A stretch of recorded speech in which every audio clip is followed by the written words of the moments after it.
Hello, salam sejahtera Malaysia. Selamat datang ke channel Fels Lifestyle. Terima kasih kerana terus setia dan terus bersama di dalam channel ini. Saudara-saudara, sana sini kita dengar serangan kepada Anwar, serangan terhadap PMX. Nak Anwar letak jawatan. Baru-baru ini ada pula himpunan turun Anwar. Dikatakan sudah ada jadwal. Jadi mereka ini yang nak turunkan Anwar, sebenarnya mereka nak naikkan siapa? Tapi ada satu perkongsian, ada satu fakta yang saya nak share kepada Anda. Saya telah mendapat satu maklumat ini, apa sebab PMX perlu turun. Disinilah kejutan. Fakta-fakta ini yang bagi saya pasti menggemparkan seluruh kepimpinan pembangkang. Tapi sebelum itu saya nak kongsi kepada Anda produk TF, produk transfer factor. Produk ini adalah untuk meningkatkan, mendidik dan menyeimbangkan sistem imun badan kita sehingga mampu melawan pelbagai jenis penyakit. Contohnya kencing manis, darah tinggi, gout, kolesterol, gastrik dan banyak lagi.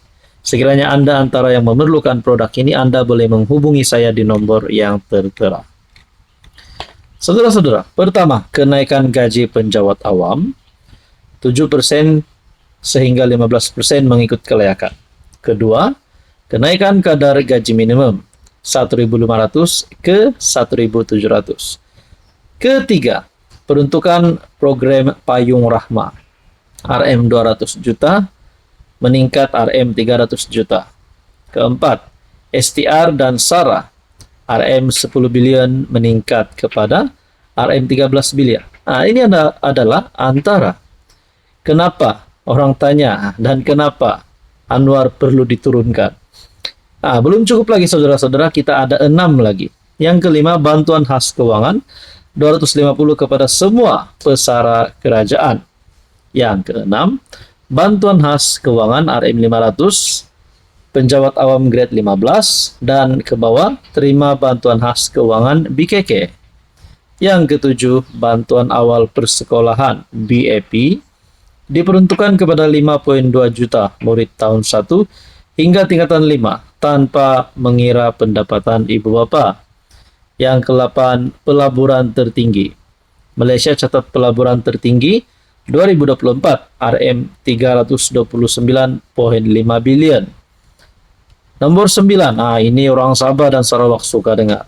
Berkaitan dengan ME 63, 11 tuntutan perjanjian Malaysia 1963, ME 63 telah diselesaikan. Dan yang ke-10, negara paling aman, Malaysia diiktiraf global menduduki tempat ke-10 Indeks Keamanan Global 2024. Jadi orang tanyalah kenapa nak turun Anwar. Ini jawabannya.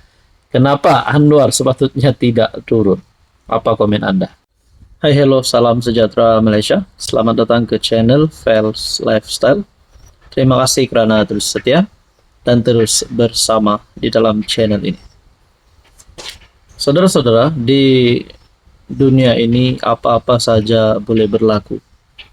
Ada yang sekejap, ada yang lama, ada yang gembira, ada yang menangis, dan macam-macam lagi. Tarik 10 Julai terpahat di Malaysia. Tarik di mana? 10 Julai 2025 adalah tarik Tun Dr. Mahathir Mohamad meraihkan ulang tahunnya yang ke-100. Antara satu titik bersejarah bagi negara Malaysia di tanah air kita. Tapi tarik 11 Julai 2025 pula satu kejutan kepada seluruh kepimpinan politik Malaysia. Saya boleh katakan ini adalah kematian, pemergian mengejutkan Mahathir, mengejutkan Anwar, mengejutkan ramai kepimpinan politik di Malaysia. Bapa Ketua Pemuda UMNO kembali ke Rahmatullah. Perkongsian artikel daripada Harapan Daily bertarik Julai 11, 2025. Bapa kepada Ketua Pemuda UMNO, Datuk Dr. Muhammad Akmal Saleh, meninggal dunia pada jam 9.10 pagi. Allahyarham Saleh lemah menghembuskan nafas terakhir akibat sakit tua pada usia 66 tahun. Dr. Muhammad Akmal yang juga ahli Dewan Undangan Negeri. Adun Merlimau memaklumkan perkara itu menerusi hantaran di Facebook. Duka cita dimaklumkan bahwa ayahanda kesayangan kami, Cikgu Saleh bin Lempa, telah kembali ke rahmatullah sebentar tadi jam 9.10 pagi. Mohon doakan agar ayahanda kami diampunkan segala dosanya dan ditempatkan dalam kalangan kekasih Allah, katanya. Beliau turut memaklumkan jenazah Allahyarham ayahnya akan dikebumikan di tanah perkuburan Islam Masjid Ar-Rahim, Merlimau Jasin selepas sholat Jumat. Sebelum ini, Akmal pernah memberitahu perkembangan terkini mengenai keadaan kesehatan bapaknya yang dilaporkan semakin merosot sejak akhir bulan lalu. Exco Kemajuan Desa, Pertanian dan Keterjaminan Makanan Melaka berkenaan turut meminta orang ramai yang mengenali Allahyarham agar mendoakan kesejahteraan dan keampunan buat insan tersayang itu. Bagi saya ini pasti satu pemergian yang mengejutkan seluruh kepimpinan politik Malaysia. Hai, hello, salam sejahtera Malaysia. Selamat datang ke channel Fels Lifestyle. Terima kasih kerana terus setia dan terus bersama di dalam channel ini. Saudara-saudara, menteri baru telah dilantik. Setelah Rafizi dan juga salah satu pemimpin PKR telah meletakkan jawatan di dalam kabinet kerajaan, 2 menteri letak jawatan dan 2 menteri baru dilantik. Nah, saudara-saudara, satu lagi menteri di mana Nik Nazmi sebelum ini yang menggalas tugas sebagai Menteri Sumber Asli dan Kelestarian Alam telah digantikan oleh Johari Ghani. Nah, di dalam pelantikan ini saya telah menerima satu komen yang agak mengejutkan kerana nama Perdana Menteri Anwar Ibrahim sebagai Menteri Keuangan disebut. Oke, sebelum itu saya nak kongsi kepada Anda berita baik. Ini adalah produk transfer factor, produk imun ataupun terapi imun, molekul imun untuk meningkatkan, mendidik dan menyeimbangkan sistem imun badan kita. Dengan produk ini, sistem badan kita akan jadi mantap dan dapat melawan pelbagai jenis penyakit. Contohnya kencing manis, darah tinggi, kanser, gout, penyakit melibatkan kulit, penyakit melibatkan hati, jantung, perut, dan macam-macam lagi.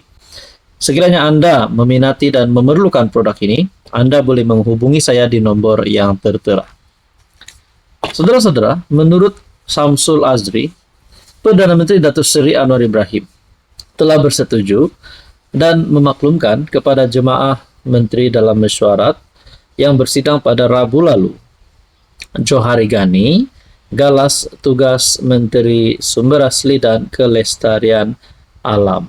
Nah, saudara-saudara, saya telah menerima satu lagi komen. Sepatutnya Johari Ghani. Nah, dia kata di sini lebih kurang begini bunyinya. Sepatutnya Johari Ghani bukan menggalas tugas sebagai Menteri Sumber Asli dan Kelestarian. Ada cadangan untuk Johari Ghani mengisi kekosongan, mengisi platform Kementerian Keuangan ataupun Kementerian Ekonomi. Seperti yang kita tahu, Kementerian Ekonomi sudah pun diisi dan Kementerian Keuangan, di mana Anwar Ibrahim sebagai Perdana Menteri sendiri yang menjadi Menteri Keuangan. Nah, komen ini berkata, patut bagilah Kementerian Keuangan dan Ekonomi, kat dia layak bidang itu. Cadangan untuk Johari Ghani. Jadi saudara-saudara yang saya hormati, mungkinkah Johari Ghani tidak layak untuk memegang jawatan Menteri Sumber Asli? Sebaliknya beliau layak untuk memegang platform Kementerian Ekonomi ataupun Kementerian Keuangan. Nah, tuan-tuan dan puan, berkaitan dengan isu ini apa komen Anda?